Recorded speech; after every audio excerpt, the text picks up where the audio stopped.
How do Python's any and all functions work?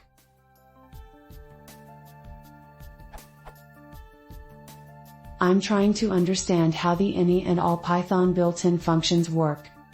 I'm trying to compare the tuples so that if any value is different then it will return true, and if they are all the same it will return false. How are they working in this case to return false, false, false? D is a defaulted list.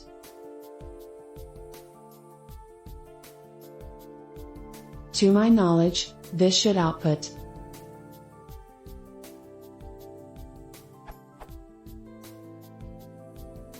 since 1, 1 are the same, 5, 6 are different, and 0, 0 are the same.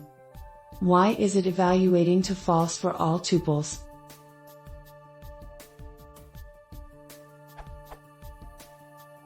CPythonic way of checking if a condition holds for any element of a list for practical usage of any.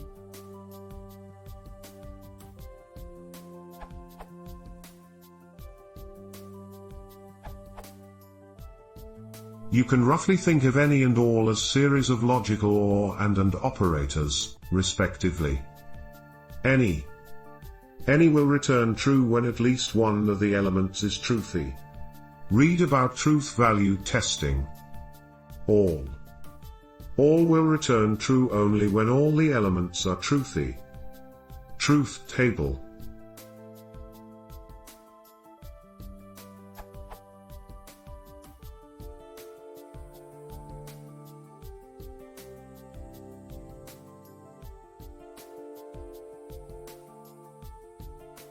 Note 1, the empty iterable case is explained in the official documentation, like this. Any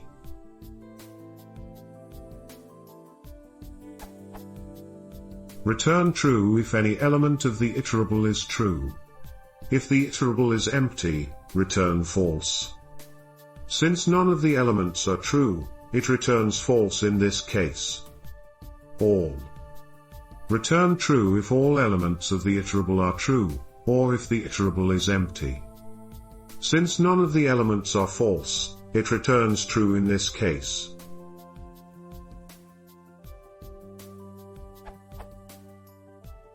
Note 2. Another important thing to know about any and all is, it will short-circuit the execution, the moment they know the result. The advantage is, entire iterable need not be consumed. For example,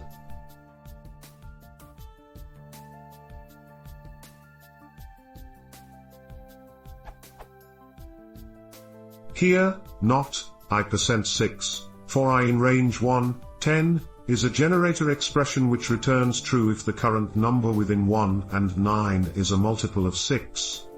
Any iterates the multiples of 6, and when it meets 6, it finds a truthy value, so it immediately returns true, and rest of the multiples of 6 is not iterated. That is what we see when we print list multiples of 6, the result of 7, 8 and 9. This excellent thing is used very cleverly in this answer.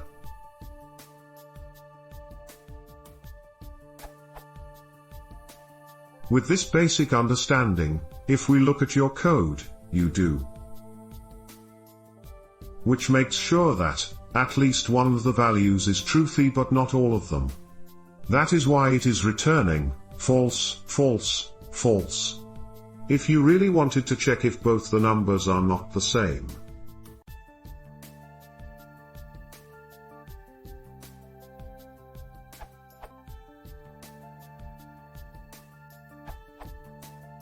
How do Python's any and all functions work?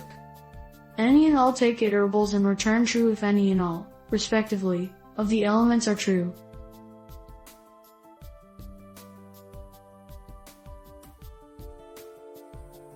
If the iterables are empty, any returns false, and all returns true.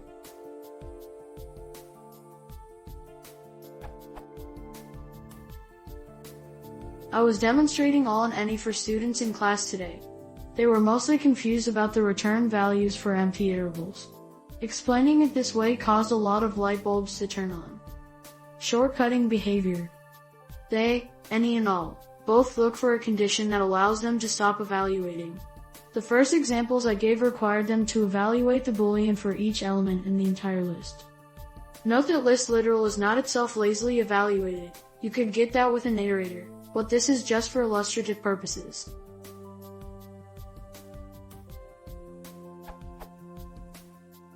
Here's a Python implementation of any and all.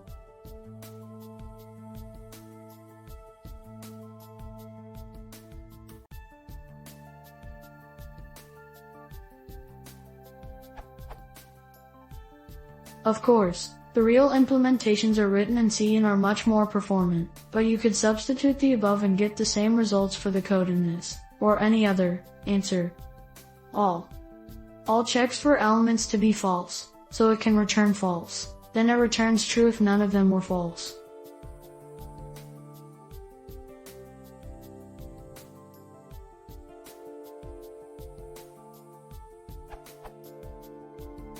Any.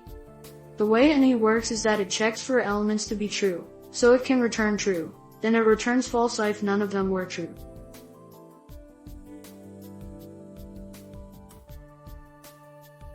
I think if you keep in mind the shortcutting behavior, you will intuitively understand how they work without having to reference a truth table. Evidence of all and any shortcutting.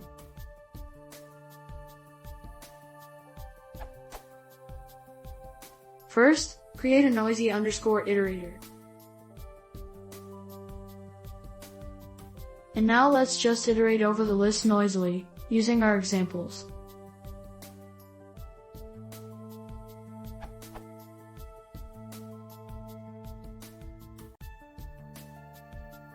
We can see all stops on the first false Boolean check, and any stops on the first true Boolean check.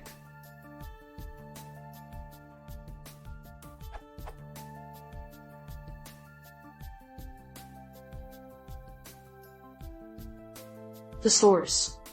Let's look at the source to confirm the above. Here's the source for any.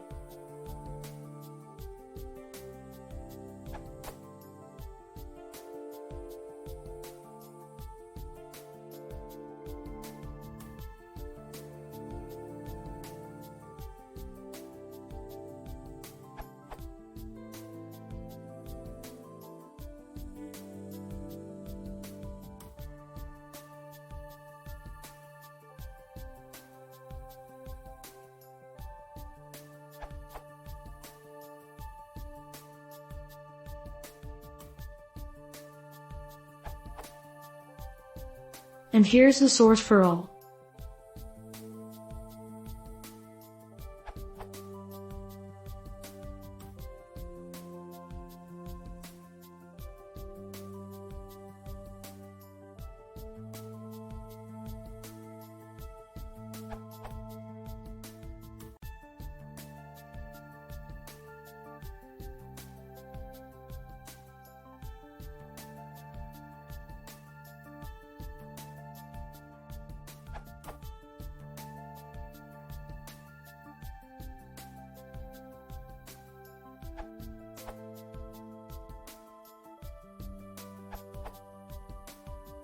I know this is old, but I thought it might be helpful to show what these functions look like in code.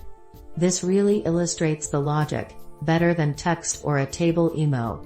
In reality they are implemented in C rather than pure Python, but these are equivalent.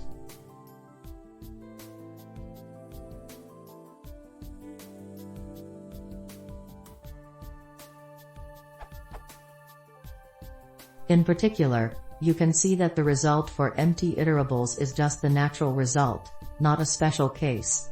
You can also see the short-circuiting behavior. It would actually be more work for there not to be short-circuiting. When Guido van Rossum, the creator of Python, first proposed adding any and all, he explained them by just posting exactly the above snippets of code.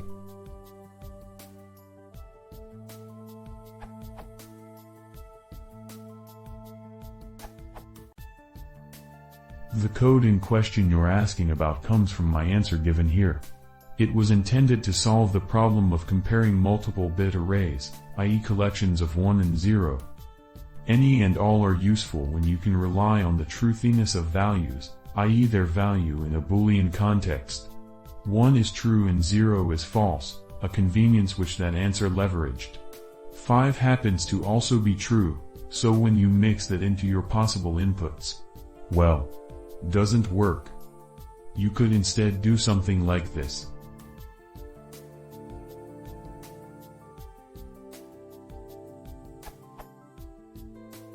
It lacks the aesthetics of the previous answer. I really like the look of any x and not all x, but it gets the job done.